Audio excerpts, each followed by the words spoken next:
Inamin ni Coco Martin sa isang panayamang dahilan sa likod ng pansamantalang pagkaantala ng inaabangang proyekto niyang si Gabo. Ayon sa aktor, maayos na sana ang takbo ng kanilang production at nakapag-shoot na sila ng ilang mahahalagang eksena para sa unang episode.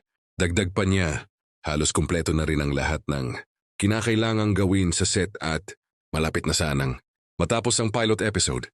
Sa punto ngayon, handa na sana ang kanilang team para sa nalalapit na pag-ere ng proyekto na matagal nang hinihintay ng kanyang mga tagahanga. Ngunit sa kalagitnaan ng kanilang trabaho, napansin umano ni Coco ang unti-unting pagbabago sa estado ng mga taong nasa likod ng kamera.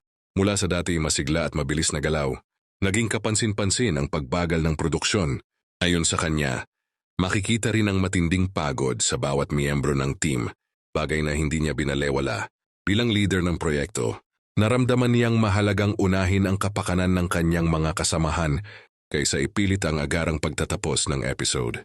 Dahil dito, minabuti niyang pansamantalang i-delay ang pag-ere ng si Gabo. Bagamat aminado siyang hindi, naging madali ang desisyong ito. Naniniwala siyang mas makabubuti ito upang makapagpahinga at makabawi ang buong production team. Sa huli, tiniyak naman ni Coco Martin na babalik sila sa tamang panahon.